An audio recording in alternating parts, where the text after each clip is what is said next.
At what point did I flip the script and say, oh, I didn't want to be an introvert anymore? I realized that I didn't want to be broke.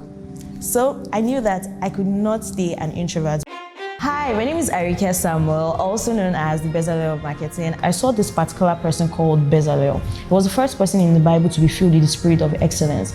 And that was how my name Bezalel in marketing came about, because I believe that there's that collision between the both of them: marketing, excellence, and craftsmanship. I'd say that my childhood was really interesting. I was one of those children who grew up with their grandma, and because I grew up alone, I didn't have like other kids around me while I was growing up. I was always curious about a lot of things, and I think that typically influenced my creative spark. I used to think that I was going to be an artist. I don't know how that came about, but I liked to like scribble things down. I loved to play with a lot of colors. And then I realized while I got into secondary school that I liked to talk a lot, and I enjoyed going for like school debates. And you might actually think that, oh, because I picked up a lot of interest as a very young person at a very early age, it will help me to be an extrovert because I was sort of outspoken, but deep inside I was also an introvert. I always found it really hard to like start talking to people. When I walk into a place and I see a lot of people, I prefer to just go and stay at the back. My career journey is actually very funny. So when I was done with NYC, I said, oh, I wanted to become a TV presenter. And luckily, a friend of mine who we went to the same uni together texted me to say, Arike, there's an opening here, do you mind? I was like, I'm not doing anything now, plug me. And that was how I started working at this particular TV station. And at some point, I said I wanted to try out marketing for the fun of it as a side quest. I would keep doing my TV presenter job, but I would take on marketing gigs. And I'd reach out to somebody on Instagram, and thankfully, she took a chance on me. And I told her, I feel like because I've been able to grow my account and manage my page at least in the last 3 years, I can manage any other brand's page. Please don't do that. Get the necessary skills, get the necessary things that you need to do before you go into something like that. I had started working as a social media manager and a content creator for a fashion brand. I started enjoying it. I left my TV job and I started working at an agency. And from that agency, I moved to another agency, and that was how I started off in marketing. But at what point did I flip the script and say, oh, I didn't want to be an introvert anymore? I realized that I didn't want to be broke. So I knew that I could not stay an introvert. But the defining moment for me was when I started working at the bank, and I had done like a particular campaign that went viral on social media. And even when I started posting on social media, I would post on my close friend list because I felt like I was exposing myself. I felt like I wanted to remain mysterious. But I liked the idea of putting myself out, but I was just too shy.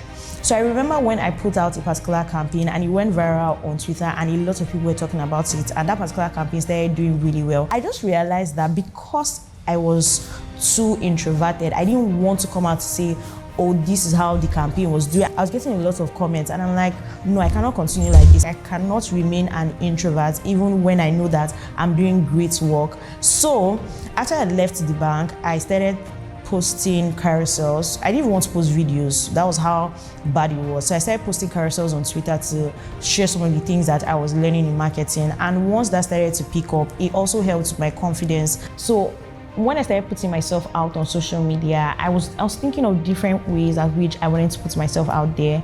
So I said I was going to do a 7 days challenge where I share edits on video editing with CapCut and all of that stuff. And I did that for 2 reasons. One, because I wanted to build consistency in showing up, and I genuinely wanted to become better at creating content because I feel like learning doesn't stop. I had edited that particular announcement video. It was really nice. I'd done a lot of nice transition. I added memes to it, did nice caption, and I shot that video in my room. And I was like, by the time I post this video, people on Twitter, they will love it. This video is going to do so well. Lo and behold, I posted that video and that video didn't do well at all. And I was just like, where did I get it wrong? Trust me, I edited this video very well. But I said that you will always betray yourself when you don't do those things that you say that you will do. So I said, okay, I was going to do it.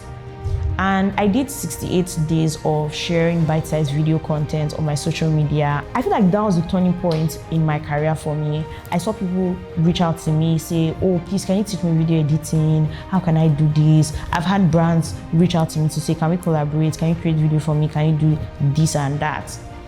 And I've made money from doing that, but it has also helped to boost my confidence and made me realize that there's actually nothing that I set my heart to do that I cannot do.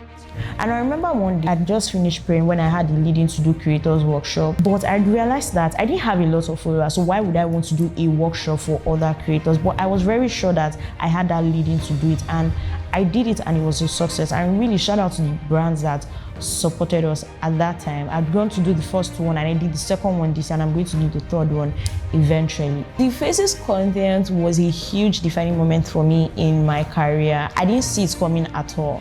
A lot of people have been anticipating Moonshot, and I've never attended Moonshot before. So my friend reached out to me to say, oh, would you love to be a part of create content for the event, just create anticipation? I'm like, sure.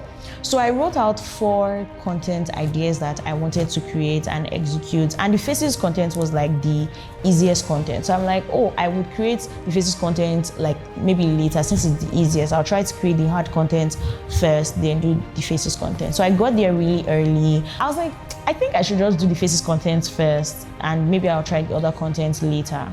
So I shot the Faces content, I did everything, and I'm the kind of person that once I'm creating content, I'll start editing my videos in real time. And because I also wanted to experience the event itself, that was the only video content I was able to shoot that day, and it was really, really late. And obviously, because I've been editing, I have to post my video that same day. So I posted my video on Twitter, and I was with my friend Timmy, and Timmy was like, let's get a ride so that we can go home, it's really late. But we couldn't get a ride at that particular place, so we're like, we'll just grab dinner somewhere and we would book our ride and just start going home. So I opened my Twitter, I'm like, this video I even posted itself, let me even check what's happening with the video. And then I saw that this video was on 10K. I've never posted a video on Twitter that will have 10K before. I was like, what's going on? This is just a video of people waving. I don't understand what's happening. And I checked later, I saw the video was on 20K. I was like, wait. And the next thing, this video went viral. I'd seen a lot of influential people on Twitter. They started following me. And I was just like, I don't understand why people are following me. Is it because of this video that I posted? That's why people are following me. Next thing, I saw that this video was on 30K. I checked my Instagram. I saw that the video was also blowing up on Instagram. I checked my TikTok and I saw that this video was also blowing up. And I'm like, I don't understand. And I had people send me DMs to say, I'm going to be at Moonshot tomorrow. I have to be in your video. People were tagging me on Twitter. The video was doing a lot of numbers, overwhelming numbers. I even had people approach me the second day at Moonshot to say, oh, their bosses were saying that this is the kind of videos that they want their social media person to create. And I'm just like, this is just a video of people waving. I don't understand what you people are talking about. And I really thought that after Moonshot, that would be it for me. People go viral and that's just it, and that's the end. And the next thing, I saw that people started recreating these videos and they started adding me as collaborators. In fact, my Instagram at that time, if you check my Instagram, the only content on my Instagram were Faces content from other people. I don't think that I have the right words to explain the magnitude and the kind of exposure that Faces content gave me last year, even up until now. I've even had people recommend me, even right now, while I was here. I remember I had created Faces content for a brand twice this year. And now this is almost 1 year after the Faces content went viral, and I get paid every single time. I cannot believe that single idea that I didn't really think through has made me so much money. I've had people at AFCON create my Faces content. I've had people at international events create my Faces content. I've had reputable brands in Nigeria. In fact, people would send it to me and say, did you see this content? This particular brand recreated your Faces content. And I'm just overwhelmed with a lot of joy that I can really just think of something, something that is not so serious, and it will blow up and it will have positive impact to other people and not just me. I remember somebody saying that, oh, I like how you didn't gatekeep this particular idea, that you allowed other people to do it. And I feel like the most important thing about life is that you're able to do things that will always outlive you. You're able to do things that you can always point to other people. You can always pass the baton to other people and say, oh, I've done something, I know that you can do it, and you can also do it well. There's nothing in just gatekeeping something and saying, oh, I'm the only one who is going to try these things, because I've also been inspired by other people. So I believe that it's okay for that people to be inspired by me too. In your journey of becoming, I know that you pick up different interests at different points in time.